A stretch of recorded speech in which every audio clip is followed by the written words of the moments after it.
220. Ayat 220.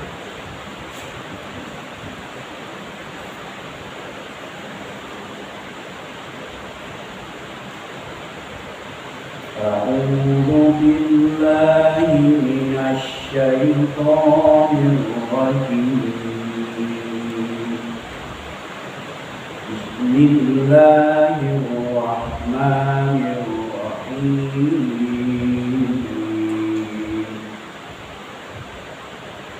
Fid dunya wal akhirah wa yas'alunaka 'anil yatama qul islahun lahum khair wa in tukhalituhum fa ikhwanukum wallahu ya'lamul mufsida minal muslih walau sya'allahu la'anatakum innallaha azizun hakim. Sadaqallahu azim. Fid dunya wal akhirah, tentang dunia dan akhirat. Jadi fid dunya wal akhirah ini akhir daripada ayat yang sebelumnya. Jadi seharusnya berhenti di situ. La'allakum tatafakkaruna fid dunya wal akhirah. Nah, itu sebenarnya. Jadi akhir dari ayat tersebutnya itu fil akhirat ini berhentinya. Kenapa tidak di situ dibuat tanda wakafnya? Karena menjaga kesamaan bunyi di akhir bait, kesamaan bunyi di akhir ayat. Kata bunyinya sama dengan ayat sebelumnya. Hum fiha khalidun wallahu ghafurur rahim la'allakum tattaqun. Itu yang jaga bunyi akhirnya. Sebenarnya ini termasuk ayat yang sebelumnya. La'allakum tatafakkaruna fid dunya wal akhirah. Mudah-mudahan kamu dapat berpikir tentang soal kehidupan dunia dan akhirat. Jadi maksudnya kamu bisa memikirkan yang dua itu, soal berjudi dan minum khamar. Tentang kehidupan dunia dan akhirat tidak ada keuntungannya, tapi akan merugikan kepada kehidupan dunia dan merugikan kepada kehidupan akhirat. Lalu ayat berikutnya ialah wa yas'alunaka 'anil yatama. Mereka akan bertanya kepada engkau Muhammad tentang anak yatim. Jadi tidak dijelaskan sini apa yang akan ditanyakan oleh mereka, oleh para sahabat kepada Nabi. Pokoknya yang berkaitan dengan anak yatim. Mulailah dijelaskan yang dikatakan anak yatim ialah orang yang meninggal ayahnya sebelum dia balik berakal. Itu yang dikatakan anak yatim. Orang yang meninggal ayahnya sebelum dia balik berakal. Balik berakal itu batasannya kira-kira umur 15 tahun. Sebelum berumur 15 tahun meninggal ayahnya, itu disebut anak yatim. Berbeda dengan hewan. Kalau hewan meninggal ibunya, itu namanya anak yatim sebelum dia besar. Hewan misalnya kambing masih kuat menyusu, mati ibunya. Nah, itu namanya kambing yatim.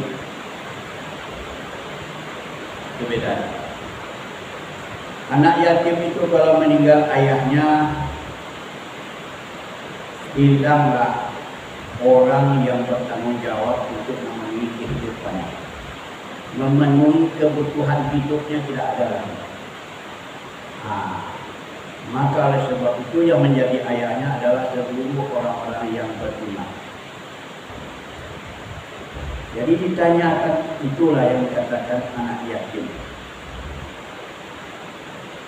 Qul islahul khair, islahul lahum khair. Katakanlah wahai Muhammad kepada sahabat-sahabatmu yang bertanya, islah artinya melakukan perbaikan, artinya memelihara anak yatim itu adalah sangat baik, suatu hal yang sangat baik. Di sini disebutkan khair. Khair itu isim tafdil menunjukkan sangat bagus. Kalau siapa yang bisa memelihara anak yatim, mengelola kehidupan anak yatim, itu khair, sangat bagus, luar biasa bagusnya. Sampai dikatakan oleh Rasulullah, ana wa kafilul yatim kahataini fil jannah. Saya nanti akan bersama-sama dengan orang yang suka memelihara anak yatim, seperti dua jari ini dekatnya aku dengan dia di surga. Itulah karena saking baiknya, sangat bagusnya memelihara anak yatim itu. Dulu ada yang dikhawatirkan orang memelihara anak yatim itu, ayahnya meninggalkan harta warisan. Jadi orang yang memelihara anak yatim itu bercampur aduk hartanya dengan harta anak yatim. Setelah turun ayat di dalam surat An-Nisa, timbul rasa takutnya. Ayat itu menjelaskan siapa yang memakan harta anak yatim secara zalim, itu sama dengan memakan api neraka. Jadi dengan turun ayat itu timbul rasa takut orang-orang memelihara anak yatim. Tanyakan kepada Rasul, bagaimana ya? Kalau kami biasanya memang campur aduk saja harta kami dengan harta anak yatim itu, dengan warisan orang tuanya. Dijawablah dengan ayat ini. Wa in tukhalituhum fa ikhwanukum. Kalau kamu bergaul atau kamu campur adukkan hartamu dengan harta mereka, fa ikhwanukum, anggaplah mereka itu sebagai saudaramu. Jadi kalau sama-sama dengan saudara boleh campur aduk hartanya, tidak ada salahnya. Anggaplah saudaramu yang kecil, anak yatim itu saudaramu yang kecil, atau kamu anggap saja sebagai anak kandungmu sendiri. Kalau dia makan, beri makan. Kalau kamu mensekolahkan anakmu, sekolahkan pula dia sebagaimana anakmu. Kalau belikan baju untuk anakmu, belikan pula baju untuk dia. Pokoknya segala kebutuhan hidupnya samakan dengan anakmu. Kalau seperti itu tidak masalah, walaupun dicampur adukkan harta warisan anak yatim dengan harta kita. Dijawablah oleh ayat ini. Yang penting jangan anak yatim itu sampai terlantar, sampai disia-siakan. Sebab diancam oleh Al-Quran, ara'aital ladzi yukadzibu biddin. Tahukah kamu orang yang mendustakan agama? Fadzalikal ladzi yad'ul yatim. Itulah orang yang menyia-nyiakan anak yatim. Jadi pokoknya anak yatim itu jangan sampai disia-siakan. Pelihara baik-baik sebagaimana kita memelihara anak kita sendiri. Dan kalau terjadi hal yang seperti itu, Wallahu ya'lamul mufsida minal muslih. Allah akan tahu siapa yang berbuat binasa dan siapa yang berbuat kebaikan. Orang yang melakukan kebaikan, Allah tahu. Tidak perlu diberitahu, Allah tahu sendiri. Allah melihat apa yang kita lakukan, Allah itu melihat dan mendengar. Maka di akhir ayat banyak dikatakan Allahu Sami'ul Alim. Allah itu Maha mendengar, Maha mengetahui. Jadi jangan coba-coba menyia-nyiakan anak yatim. Uruslah dia dengan baik, sesuai dengan bagaimana kita mengurus anak kita sendiri. Nanti di akhirat keuntungannya kita akan bersama dengan Rasulullah sebagaimana dekatnya dua anak jari, jari telunjuk dengan jari tengah. Berikutnya, walau sya'allahu la'anatakum. Dan kalau Allah menghendaki, Dia bisa saja mempersulit kamu. La'anatakum itu artinya Allah bisa saja mempersulit kamu. Bagaimana caranya mempersulit? Kalau ada harta warisan anak yatim, jangan dicampur adukan dengan hartamu, dipisahkan. Kalau semacam uang, pisahkan rekeningnya. Kalau ingin memasakkan dia khusus, jangan dicampur adukan dengan makananmu. Nah, itu kan namanya mempersulit. Akan merepotkan kalau seperti itu. Dibeda-bedakan, masaknya dibedakan, belanjanya dibedakan juga. Nah, itu namanya kalau Allah menghendaki seperti itu, bisa saja Allah itu mempersulit kamu. Tapi Allah tidak mau mempersulit kamu. Gabunglah harta warisan anak yatim itu dengan hartamu. Yang penting anak yatim itu jangan disia-siakan, jangan sampai terlantar. Innallaha azizun hakim. Sesungguhnya Allah maha keras, maha bijaksana. Jadi maha keras siksaannya nanti di akhirat kepada orang-orang yang melanggar aturan Allah. Hakimun maha bijaksana mengatur segala ciptaannya di dunia. Bagaimana kebijaksanaan Allah? Allah sangat bijaksana mengatur segala ciptaannya di dunia. Itu ayat. Kemudian kita lanjutkan ayat yang berikutnya. Wala tankihul musyrikati hatta yu'minna. Janganlah kamu menikah dengan perempuan musyrik sehingga mereka itu mau beriman. Ini larangan Allah. Orang Islam tidak boleh menikah dengan perempuan musyrik. Siapa perempuan musyrik itu? Orang yang menyembah selain Allah. Menyembah patung, menyembah berhala, menyembah batu, menyembah kayu, menyembah gunung, menyembah jin laut, hantu kubur, dan lain-lain sebagainya. Pokoknya selain daripada Allah disembahnya, itu namanya orang-orang musyrik. Maka seorang laki-laki muslim jangan menikah dengan perempuan musyrik itu.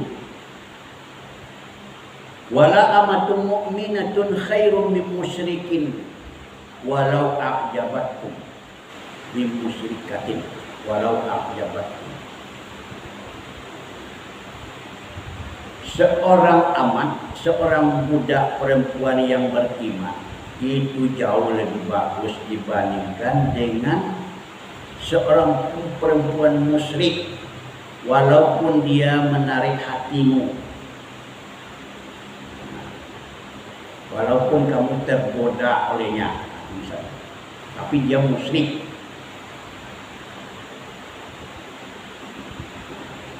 Wala tunkihul musyrikina hatta yu'minu. Sebaliknya lagi, jangan kamu menikahkan anak anak-anak perempuanmu dengan orang laki-laki musyrik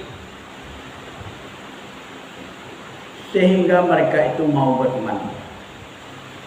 Jadi kita punya anak perempuan, seorang ayah punya anak perempuan, jangan dinikahkan anak perempuan kita dengan seorang laki-laki musyrik. Banyak terjadi sekarang. Kecuali kalau mereka mau beriman dengan sepenuh hati. Bukan dia pembohong, tapi betul-betul dia beriman dengan sepenuh hati tanpa paksaan. Itu boleh dinikahkan. Tapi kalau dia tidak mau beriman, jangan dinikahkan. Wala 'abdun mu'minun khairun min musyrikin walau a'jabakum.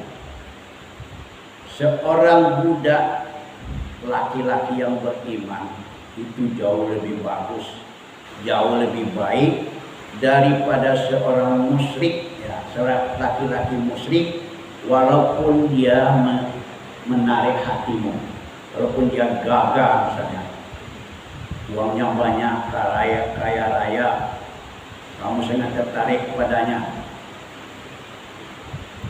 Janganlah berdasarkan itu. Ini akan membahayakan perempuan muslim menikah dengan laki-laki muslim. Laki-laki muslim menikah dengan perempuan muslim. Ini sangat berbahaya. Apa bahayanya? Ulaika yad'una ilan nar. Mereka itu nanti akan mengajakmu masuk ke dalam neraka. Diajaknya kamu menyembah patung, menyembah berhala. Itu sangat dimurkai oleh Allah. Di akhirat kamu nanti akan masuk ke dalam neraka. Wallahu yad'u ilal jannati wal maghfirah bi'izni. Sedangkan Allah ingin mengajakmu masuk ke dalam surga dan akan memberikan ampunan kepadamu dengan izinnya. Wa yubayyinu ayatihi lin-nasi la'allahum yatadzakkarun. Dan Allah menjelaskan ayat-ayatnya kepada manusia agar mereka itu bisa mengambil pelajaran. Mengambil pelajaran itu, lihatlah orang-orang yang sudah menikah dengan laki-laki musyrik, perempuan yang sudah menikah dengan laki-laki musyrik, setelah punya anak 4 atau 5, dia membawa keluarganya dan anak-anaknya itu murtad kembali kepada agama asalnya. Dia menyembah patung lagi, menyembah berhala, ditinggalkannya agama Islam. Itu harus direnungkanlah, allakum yatadzakkarun. Mudah-mudahan kamu bisa mengambil pelajaran kepada apa-apa yang sudah terjadi. Demikian Bapak-bapak, kira penjelasan ringkas tentang ayat ini. Yang pertama tadi berkaitan dengan memelihara anak yatim. Yang kedua ini menikah beda agama, sangat dilarang oleh Allah Subhanahu wa taala.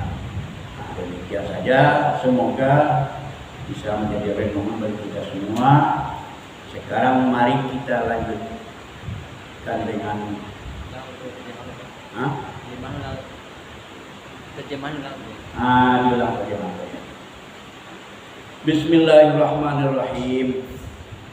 Fid dunya wal akhirah, tentang dunia dan akhirat. Wa yas'alunaka 'anil yatama. Mereka bertanya kepada engkau tentang anak-anak yatim.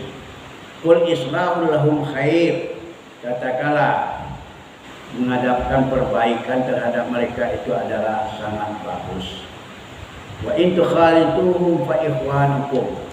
Jika kamu mencampur adukkan, bergabung dengan mereka, maka anggaplah sebagai saudaramu.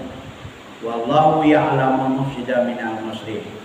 Allah mengetahui siapa orang yang berbuat binasa daripada orang yang berbuat baik. Walau syaa Allahu la'anatakum. Dan jikalau Allah menginginkan, bisa saja mempersulit kamu. Innallaha azizun hakim. Sesungguhnya Allah maha keras siksaannya dan maha bijaksana atas segala ciptaannya. Wala tankihul musyrikati hatta yu'minuna. Janganlah kamu menikah dengan orang musyrik perempuan sehingga mereka itu mau beriman. Wala amatun mu'minatun khairun min musyrikatin walau a'jabatkum. Seorang budak perempuan yang beriman itu lebih bagus daripada seorang musyrik, perempuan musyrik, walaupun menarik hatimu. Wala tunkihul musyrikina hatta yu'minu. Dan jangan pula kamu nikahkan anak perempuanmu dengan laki-laki musyrik walaupun mereka sehingga mereka itu mau beriman. Wala abdun mu'minun khairum min musyrikin walau a'jabakum.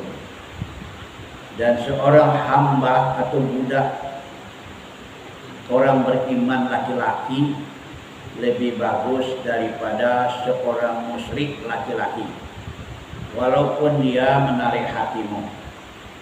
Ulaika yad'una ilan nar. Karena mereka itu nanti akan mengajak kamu masuk ke dalam neraka.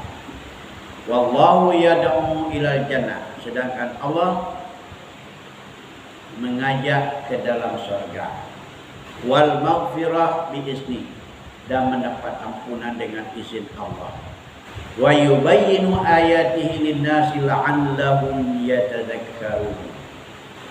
Dan Allah menjelaskan ayat-ayatnya kepada manusia, mudah-mudahan mereka bisa mengambil pelajaran. Kita lanjutkan baca bergantian.